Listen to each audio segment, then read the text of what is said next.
Hello everyone, David Wilson here from Dr. Stem Cells, and in today's video we're going to talk about neurodegenerative disorders, that is to say ALS, Parkinson's, Alzheimer's, those kind of diseases which reduce function and reduce the ability for our minds, our brains to work. They are a massive problem, and we're actually going to look at a paper which is discussing the future and the potential for these so-called point-of-care treatments using stem cells. So we're going to look at this paper together. It is from the Journal of Clinical and Translational Medicine. It's an open access paper, which I really strongly appreciate because this means that anyone can go on, and the link will be down below. You can go yourself and read this paper if you wish.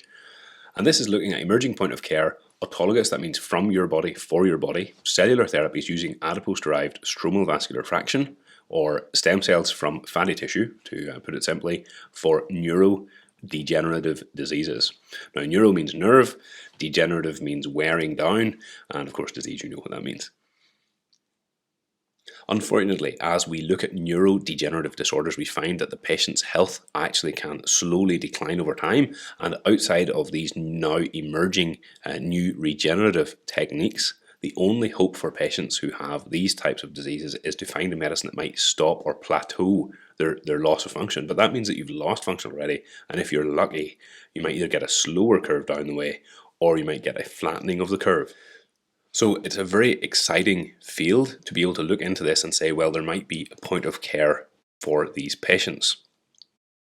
As therapeutic recourse stagnates and we find that we start to have used up all of the low-hanging fruit, if this was musculoskeletal medicine, we would be looking at how, in many ways, patients are told to go to physiotherapy, they're told to go and try out all sorts of other alternative techniques and approaches, and those approaches can actually cause the patient to maintain or sustain a certain level of functionality. Unfortunately, the low-hanging fruit for neurodegenerative disease is to try and keep yourself active, try and stay healthy, but by the stage the disease has set in, unfortunately, there is now an irreversible loss of function. This means then that for many patients, they've been looking at a disease with a gradual fall, and it leaves little choice but for patients to settle for these traditional therapies, which are designed really to manage symptoms and to try and flatten things out and prolong life and prolong function. But there is no real modern possibility for cure or for reversing of the disease, at least not until the last decade. There are preclinical animal studies and now human trials which have been very promising and are showing possibility for effect as regenerative medicine starts to grow and the research field in the field starts to widen out. Here we have a paper that is looking particularly at adipose-derived stromal vascular fraction. As I said earlier in the video, the stromal vascular fraction is essentially a fatty product taken from your body and to provide relief for your body. When we take the micro-liposuction, we take out a little bit of fatty tissue, and within that tissue there is a mixture of cell types. Stromal vascular fraction is a treatment which is taken from a micro-liposuction, and you take out the tissue. There are therefore in this fatty tissue, it's a little liposuction, so you take out fat and all the cells that are in there. But what we discover is that within stromal vascular fraction, we have stem cells, we have mesenchymal stem cells, we have fatty cells, and there are cell types there which also are there to help develop the growth of new veins, new venous tissue, or even arterial tissue. So we'll look at that a little bit later on. Stromal vascular fraction is heterogeneous. That means there's a multitude of different types of cells there, and they form a robust ecosystem in and of themselves. Now, they want to look in this paper at the emerging point of care autologous therapy. It's easy to access for the population because you can just take a fatty tissue aspiration or a micro liposuction from whoever. And these, they hypothesize, can mediate repair through bidirectional communication. Now, I don't know if you remember the video we did recently on cardiac issues and heart injury, but in that model, they talked about the three modes of stem cell activation. First, we had autocrine, which is where the cell secretes hormones or chemicals which act on the cell itself and cause a change in cell expression. Secondly, we had paracrine, which is where the cell talks to a neighboring cell, and they have a little communication between a very, very small microscopic gap.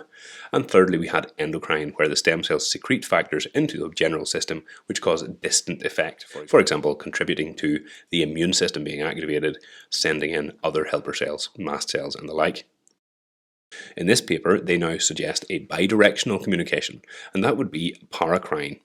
So the paracrine system here is where the injured the injured neuronal cell talks to the stem cell, which is now here. It can help to navigate, direct, and maybe even conduct the immune system to cause repair that otherwise would not be possible. Of note, this is unfortunately very large market. It's costing, they reckon, over $1 trillion. Now we'll see a little bit more of that as we come down here to the background.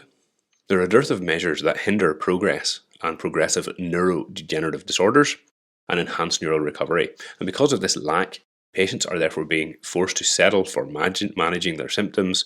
They have little hope of return to normalcy. And we of course see that one of the most significant health issues among the aging population is neurodegenerative disease. That's why dementia, even most of these diseases are considered Parkinson's, Lewy body dementia, the other types, Alzheimer's, generally speaking, are considered diseases of the aged. Now, ALS, that is amyotrophic lateral sclerosis, and Huntington's disease is genetic. ALS or motor neuron, we're not sure of the cause. And we have Parkinson's disease, which is generally speaking related with increasing incidence in increasing age. Now, we just take a quick look at these numbers here. In the US alone, which has 330 million people, probably more at this point, but there are 5 million people suffering from Alzheimer's in the US. Now, that is a significant number. That means more than 1% of the population have it. 1 million from Parkinson's disease, so we're about 0.3 to 0.4% of the population. 400,000 from multiple sclerosis, 0.1%, and 30,000, 0.01% of the population have ALS and Huntington's. Now, as we said, Huntington's is genetic, so if you have the gene, unfortunately, Huntington's will break out, usually around the age of 40. Parkinson's disease, Alzheimer's, we're not quite sure. There are probably environmental issues which cause those, and there may also be other underlying genetic or epigenetic factors. Look at the money they talk about here. So the US economy, it was estimated that Parkinson's alone substantially hampered the US economy with an estimated $51.9 billion price tag in 2017. That is before the current inflation issues. That is before the current round of COVID spending has happened. 51.9 or $52 billion is massive expense just for Parkinson's disease. Alzheimer's cost $305 billion in 2020 and is estimated to rise to an alarming $1 trillion by 2050. I reckon it will be faster, unfortunately. Globally, the number of people over 60 is expected to double from 962 million in 2017 to over 2 billion by 2050. As we said earlier, with an aging population, neurodegenerative diseases are projected to rapidly increase in the upcoming years, and this means there's a greater risk and there aren't many good treatment options. The primary mechanism underlying neurodegeneration is the progressive decline in function, structure, and role of neuronal and glial activity. This results in permanent loss and eventually cell death. Now, this has been partly ascribed to a hyperactive inflammatory milieu, and this was something that you want the immune system to regulate both on a local and then a more systemic level. We also ought to look into this at another point. We should look into what are pro-inflammatory things we can do and what are anti-inflammatory things we can do that we might have better general health. Not surprisingly, aging alone exhibits similar immunological properties as neurodegenerative pathologies defined by enhanced mechanisms to clear accumulated protein aggregates, misfolded proteins, debris, and other processes. So really, we could say that these diseases are an accumulation of waste over whatever amount of time that causes these problems. Hyperinflammation and chronic production of cytokines lead to detrimental alterations of the central nervous system and the tissue. So therefore, they recommend strategies aimed at controlling the inflammatory response or repairing cells that have undergone damage, and this is a viable option to replenish, repair, and reduce or delay degeneration. They talk about resident neural stem cells here. We'll get into that. Cellular therapy for neurodegenerative diseases. The field of cellular therapy has applications of neural stem cells, induced pluripotent stem cells, and mesenchymal stromal cells. Those are the ones which are found in adipose-derived stromal vascular fraction. These applications mediate the repair through anti-apoptotic effects. Now, apoptosis is the idea that one cell which is old and injured and damaged will actually give out signals which cause your immune system to come in and say, hey, like, you're no good, you need to go, and this cell commits suicide essentially and gets removed and absorbed by the other tissues surrounding it. Young, healthy people do this all the time. As we get older, we start to struggle to do this and keep up with the regenerative needs of the body. And it seems like aging is primarily, unfortunately, a loss of some of these functions. We see antifibrotic, angiogenic, and immune modulatory responses, which accelerate endogenous repair with minimal to negligible adverse events. And this is very important because as doctors, first we want to do no harm. Now we're going to come down here and see the advantages and disadvantages of the types of stem cell. Additionally, we're going to look mostly in this video at SVF, which is this top field, and MSC, which is this middle field. Neuronal stem cells are a different kettle of fish, and we'll get to that, and so are induced pluripotent stem cells. We will get to that as well in a few moments. So we have advantages and disadvantages here. This is an interesting table, and as we see stromal vascular fraction, you can take the tissue out and give it back the same day. There are no problems with histocompatibility. You don't have to test the patient to see if they'll reject it, because they cannot. It's from their body. It's heterogeneous, which means there's a multitude of cell types. So it's kind of a shotgun approach. If you give stromal vascular fraction, you inject it in, the patient may get a good effect just because of some of the stem cells there. Not even sure of what kind of stem cells always you're getting in each injection. It's abundant in the adipose tissue, very safe, minimal toxicity, and there are multiple cellular subtypes. One of the main disadvantages of stromal vascular fraction is that the application of this is in its infancy, and they have short duration. I will come to that a little bit later on. There's a variable efficacy, and I think that is mostly because of the differing tissue quality, as well as the different condition of the patient in general. It requires multiple injection, they say here. We'll talk about that later, and the extent of prolonged efficacy is unknown.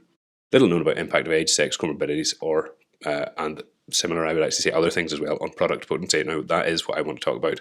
We shall take a short aside now just to mention some of these disadvantages and discuss them in a little bit more detail.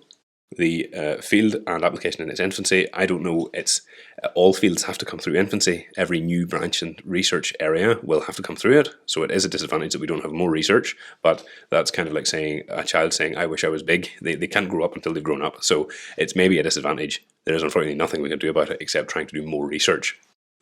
Short duration and retention.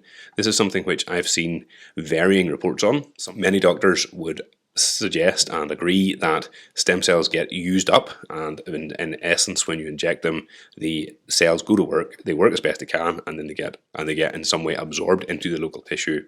They become part of the local milieu, and that means that they're no longer available to offer or provide extra assistance. On the other hand, some people suggest that these cells, when they grow into a tissue, can still self-replicate, because by their definition, stem cells are able to replicate and able to divide and multiply. So theoretically, you could say that a stem cell treatment may only have a short duration, but on the other hand, some people are suggesting that these cells can replicate. It just is a slower, more ongoing process if they retain health and they retain good nutrition, good oxygen status, the ability to freely mobilize as they wish. Variable efficacy across patients. One thing I notice is that patients who take steroidal injections or steroids, corticosteroids, are going to have reduced effect, because that is a direct inhibition of the immune system's response to stem cells. And in the same way, taking treatment with non-steroidal anti-inflammatory drugs will also be exactly the same. They copy that steroid inhibition, and they inhibit the COX-2 activation, not just of platelets, but of the immune system in general. They say here it requires multiple injections. I think this is probably going to be true for most of these neurodegenerative diseases, that in order to regenerate, one must consider multiple rounds of injection. They say a disadvantage. I actually think the largest disadvantage here is the economic cost of having to get new treatments and get new equipment and so on each time. However, if we were able to provide these services at scale, that would become less and less of a relevant issue. One more disadvantage, they say the extent of prolonged efficacy is unknown. Again, I'm not sure how we can say it's a disadvantage. I would say if anything, it's just neutral, because at the end of the day, it doesn't take away from the treatment. It just means that we don't know. And finally, they say little is known about the impact of age, sex, comorbidities, etc. Again, it's not necessarily a direct disadvantage to the treatment. It's more that it is not an advantage, and it would be better to know more.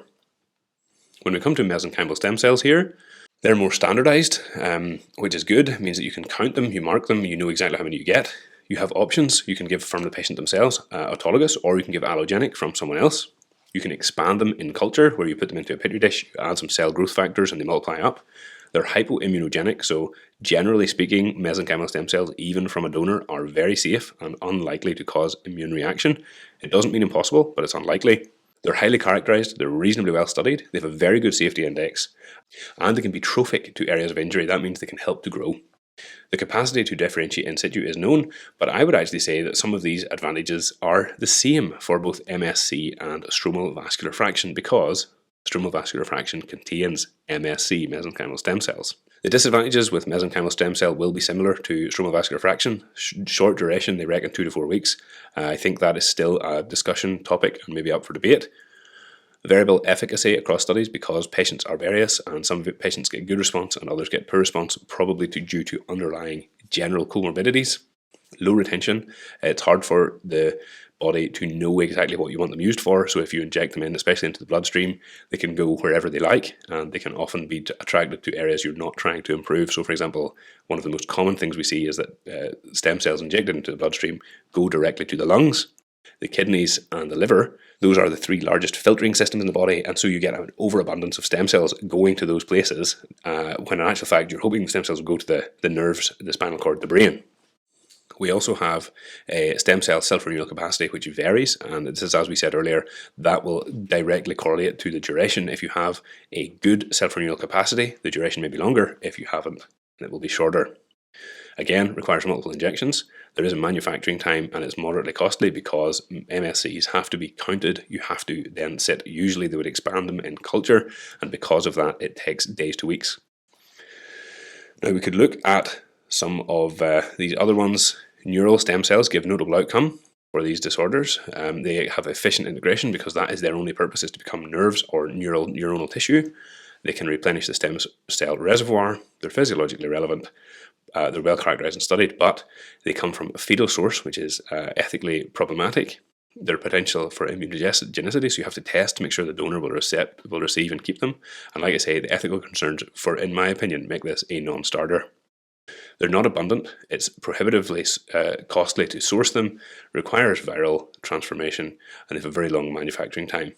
Finally, induced pluripotent stem cells. The patient is the optimal source. The patient as the optimal source can be extremely informing. You've expandable and replenishable way to get these cells. They're reprogrammable and they're alternative to embryonic stem cells. However, induced pluripotent stem cells have massive ethical concerns. There's concern of ongoing transformation, which would cause cancer to develop in the patient after treatment. Their transduction efficiency is low. Their integration of viral DNA into the host genome is not good, because if you have to genetically modify the cells before injection, you can actually induce a disease into the genome. There are extreme regulatory hurdles because of the safety concerns, and I cannot underline this enough. These last two here, the NSCs, the neural stem cells, and the induced pluripotent stem cells, have such a high risk factor compared to your autologous stem cell or even an allogenic stem cell normal treatment, that they're not on the same level. We're not on the same page any longer. They're extremely expensive, and of course, they have a massive potential pipeline for manufacturing, because you have to actually make sure that everything's clean and secured and well done. So, in my opinion, mesenchymal stem cells or stromal vascular fraction are the future of these treatments because they're safe, they're not super expensive. I mean, these treatments are not cheap, but they're not massively expensive. They're not exorbitantly expensive, and they are from your body, for your body. I cannot overstate enough how good of a thing it is to be able to take a treatment that comes from you, for you, because then, as the doctor performing the treatment, or as the people standing around watching, we know you cannot get an allergy. You cannot get a weird immune reaction. It is your body trying to help itself. Now, if you take stem cells from a donor, you can get rejection. Here we go. Some studies have demonstrated rejection. They may not be fully immunoprivileged. The reason for this is because these stem cells are still allogenic. So if you take a stem cell from someone else and you put it into your body, you have to expect some kind of reaction or rejection is possible. We're going to just go down here then to the point of care SVF. Now let's move on to the stromal vascular fraction. It is heterogeneous, and this is a great little diagram to try and talk about what we're looking at here. It's abundant. There's lots of fatty tissue on the vast majority of people. Some of us have more than others. But at the end of the day, whether you've saved up your adipose tissue or not, you could even make more. If you knew you needed a stem cell and you were very, very thin, you could try and increase your calorie intake and try and put on weight for a treatment 6 months down the line. Expanded and manufactured stem cells have shown some promise. However, there is a difference in the safety profile, because if we take the stem cells out and immediately inject them back in, there's very, very, very low risk of any kind of cross-infection, cross-contamination, or any other problem with those cells. Whereas if you take them out, put them in a reservoir or a culture and grow them up, there's a higher chance for mistakes being made, both in terms of which patient gets which treatment, also in terms of you could introduce new or other or alternative bacteria, viruses, and other sources of contamination to the treatment before injection. So what is stromal vascular fraction? Well, here we have the patient and the fatty tissue. you have from the fatty tissue, you take out the adipocytes. So you remove the fat, and what is left is the stromal vascular fraction, and this is what it contains. Now, this is a marvelous drawing. You have immune cells, innate immune cells, CD4, macrophages, natural killer cells, neutrophils, and dendrocytes. You have adaptive immune cells, that's your CD8, B cells, so those are the ones which come in to try and help against a previously known disease. You have stromal cells, and this is where we start to get into the exciting part. We have fibroblasts, pericytes, smooth muscle and endothelial cells, and then of course we have the stem and progenitor cells, hematopoietic, plasmacystoid. We have mesenchymal stromal cells and adipose stem cells. Those 4 stem groups are the groups which will help immune system regulation, and they will cause results in terms of helping to repair. So immune and stem cells are cells of repair. Their activity is strongly pathology dependent and highly receptive to minimal changes to the tissue environment in which they're implanted. This paper hypothesizes that the added advantage of stem cells and immune cells found in one fraction as in the FBS offers a physiological relevant cell communication paradigm. This is a really interesting idea, and it's quite complex. So the idea is that instead of having one concentrated type of cells which you inject in and hope they do the job, here you have an entire community, an entire village of cells. And as you inject those, the one cell can talk to the other. They cause intracellular communication within that group itself and with the environment outside. And because you've injected all of these different cell types, you're going to get a multitude of cellular communication layers happening simultaneously, which may result in a much superior result.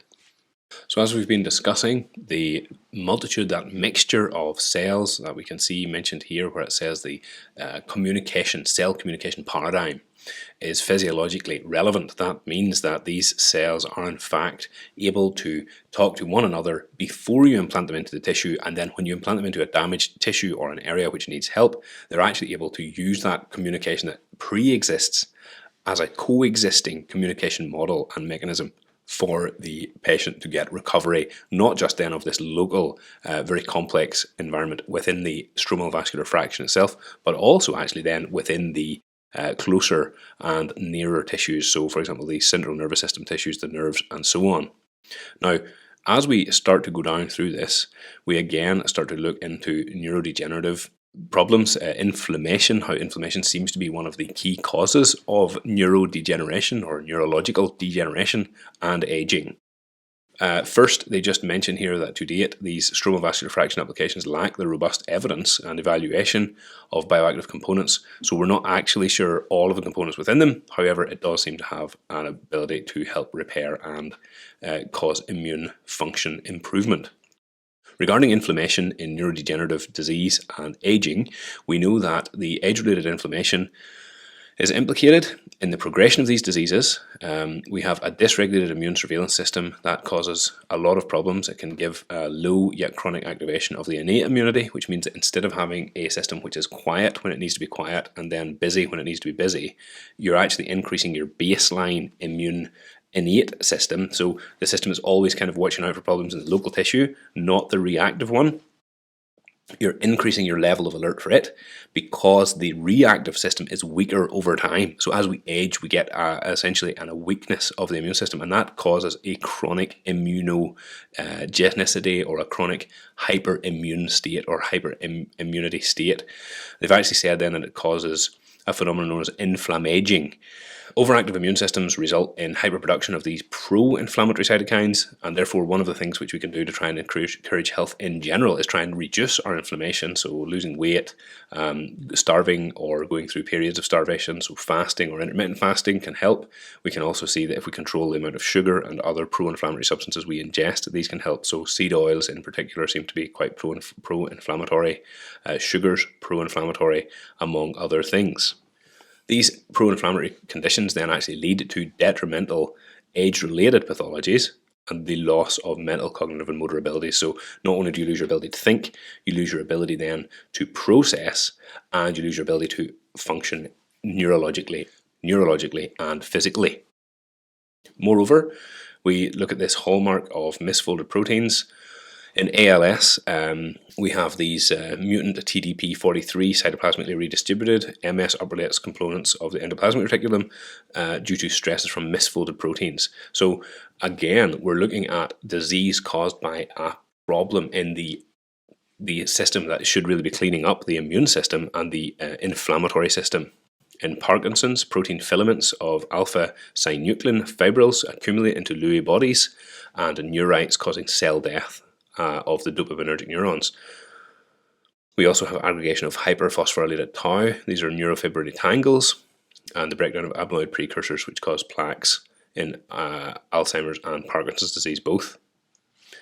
As a result of this, all of these protein wastes, all these waste products, all of these protein misfoldings, all of these happenings cause the increase in they cause an increase in inflammation, and the inflammation is supposed to help clear out the problem, but unfortunately after a certain amount of time they get acquired progressive chronic activation of immune cells.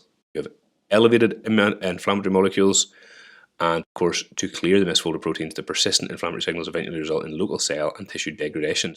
It's almost like the idea of trying to beat a dead horse. What you push and push and push to try and get inflammation to encourage healing, but at some point the body has no more healing to give, and the inflammation itself causes issue and causes damage. Aging-associated neurodegenerative diseases like these would benefit from therapeutic approaches which either ameliorate, that means to remove, neutralize, or suppress the inflammatory response.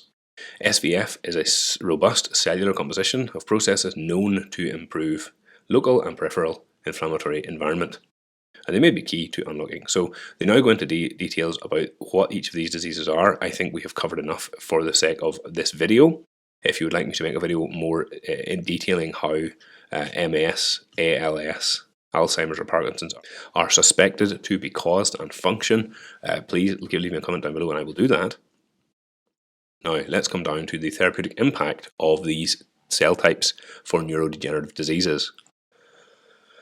The therapeutic impact of stromal vascular fraction cellular application is such that you have both, and we talked about this earlier at the very start of the video. We talked about the idea of the paracrine and the endocrine. Here we really have this looked at as paracrine and endocrine. Now, what we have not done in this part of the video, or in this part of the figure 2 here, does not include the autocrine system, where the cell acts on itself. I suppose in many ways that is taken as a given, and that would be part of what you're calling the robust cellular composition of a stromal vascular fraction, because those cells actually have a conversation ongoing with themselves, an autocrine effect in both in situ when you remove them and just re-inject them, but even before you inject them in vitro when you have them in the syringe, in the glass as it were. Here you can see on side A, local impact, neuroprotection and regeneration. So the cells help increase the VEGF, that's vascular endothelial growth factor. You have your BDNF, which is your brain-derived neurotrophic factors. Those are able to stimulate a growth of tissue.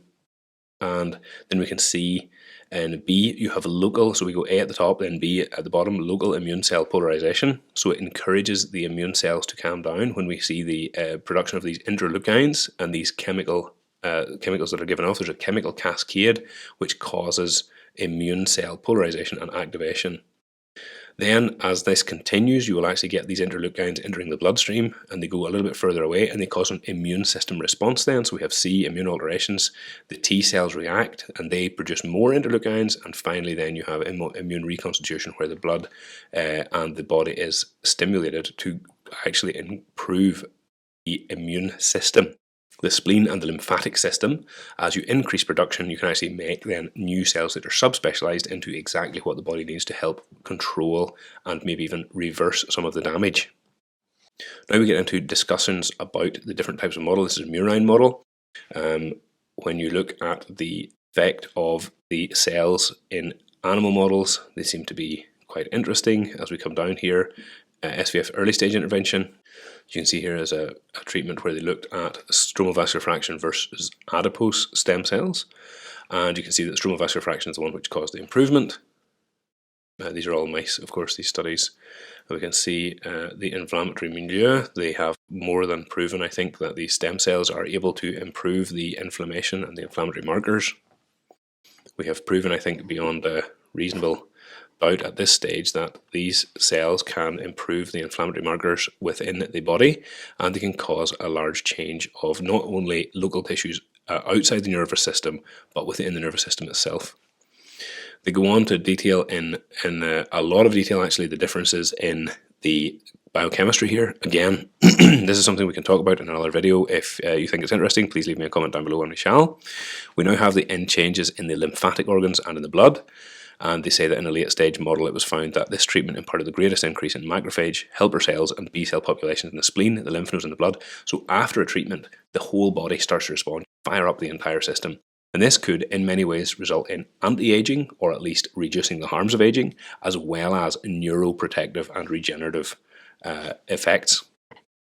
They then look at the the SVF, or the stromal vascular fraction induction of anti-inflammatory cytokines. So how does this work? Well, again, here we can see that these MS models were given the treatment and they actually had better inflammatory markers.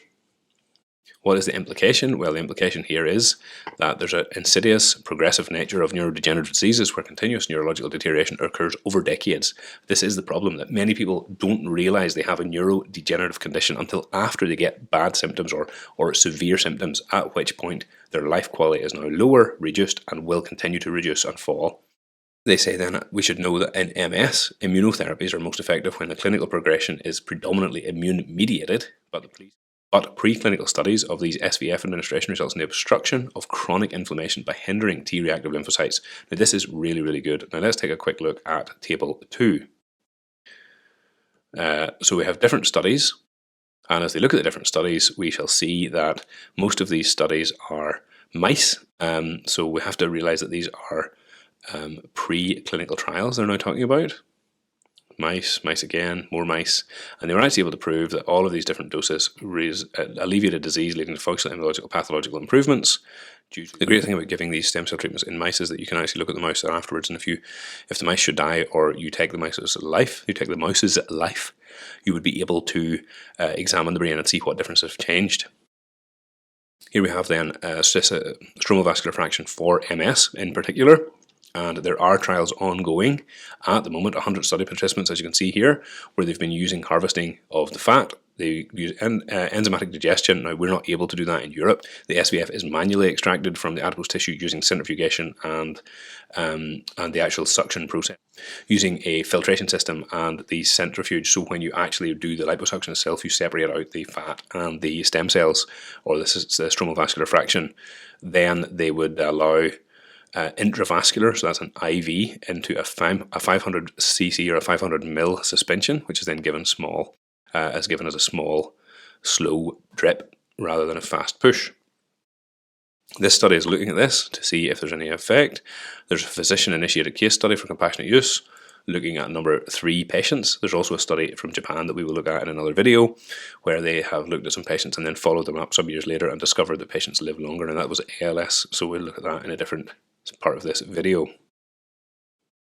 This is all about Parkinson's disease here. Let's take a quick look at this 3-year phase 1 trial. Recently explored the treatment potential and safety of giving the injections into the brain itself, into the cerebrovascular fluid, or the cerebroventricular cortex. Now the problem with this is that you have to either go through the spine or through the skull, so this is not quite as low risk as some of the other treatment modalities. So finally, the paper then looks at what is the future direction of treatment for patients with neurodegenerative disorders and how we can go forward. What we're going to see is that SVF maintains a relatively high safety index across all preclinical and clinical studies, administration at different time points during disease progression, or evaluation of engraftment and retention in situ can augment the understanding. So there's a lot we don't know. It's also worthy of note that certain injection techniques are going to be more risky. So if you're putting it into the cerebrovascular or the cerebrospinal fluid, you're going to have a higher risk, because if you should get a bacterial infection there, you will have a meningitis. On the other hand, giving it into a muscle or a joint or even facial transplantation, I see they've been doing in some places, those are not going to cause the same issues. Performing an IV or an intravenous administration is going to have a little risk. If you should introduce bacteria, you could run the risk of getting septicemia or other blood infection of the blood or the system. You could also get infection of the blood vessel, so that would be more like a thrombosis. On the other hand, the risk there is actually quite low, given that we have so many white blood cells and so much immune system involvement in the blood itself.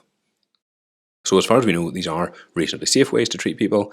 We can see that intraperitoneal injections result in systemic alteration to the spleen, lymphatic organs and blood, but to get to the peritoneum you have to go in through the abdominal wall, again somewhat risky, and it would be a bit more of a surgical procedure rather than a bedside procedure. Clinically, these disorders and diseases are diagnosed and monitored using certain criteria. Therefore, we can measure the outcomes using these criteria-specific metrics. As such, they talk about the use of these disability status scales, the movement disorder scales, for Parkinson's or for MS here, or even positron emission tomography if you want to see if there's actual new growth using a CT scanner to check the volume of the brain for Alzheimer's disease. In order to supplement clinical monitoring, they recommend you should also use a therapeutic axis or mechanism to try and figure out if there's a blood test you do or some other test to see how good an effect you get. Finally, let's take a quick look at the conclusions of this paper. Cell-based therapies for all conditions, except for hematopoietic transplants, are still experimental. One interesting point here is that while they say that these treatments are experimental, there's actually differing definitions of that, because you can have an experiment where you need a preclinical trial to talk about safety, and then you need a phase 1 study for safety. We now have several phase 1 trials and even some phase 2 trials for intravenous administration of stem cells. They're no longer looked at as experimental where we don't know about the safety profile. Instead, there would be experimental with respect to their efficacy. That means that we can still say that we are first doing no harm if we offer these treatments for patients. On the other hand, they're absolutely not approved for common or standard use by the NHS in the UK, for example, or by most of the health authorities throughout the world. These treatments are still pre-approval. That means that they would not be available nor offered in normal hospital settings outside of clinical trials or other studies. It does, however, mean that they fall into a little bit of a grey area where some doctors will be able to perform these treatments on patients by using the fact that we know that they're safe, even though there's no guarantee of effect. And that would be a case where the patient must be well informed and have consented to the fact that there are some unknowns and variables that cannot be accounted for. They mention here that stromal vascular fraction, or these adipose-derived stem cells that are untreated, they stand as an exciting and emerging cellular therapeutic, and these should be further investigated. I 100% agree with this. This is something that we must and ought to continue to examine. It is possible that the paracrine signaling is the mode of action rather than the cell itself, and therefore that actually the change you want is the signal into the system, not necessarily the cells. It's not that the cells have to grow in. Now, I think for joint disease, we talk about the cells growing in, and the effect of the stem cell growing a new surface or new cartilage or whatever is absolutely very important, and indeed may even be the main point of treatment. In these diseases, we look rather at the effect the cells have as they try to regulate the immune response and try to conduct the entire immune system and give instructions and direction. They can do that as outsider cells to this issue. The stem cells are attracted to the inflammation, they're attracted to places of injury, and they will actually try and help those cells understand what they can do to be better and to have an improvement in cell health and viability.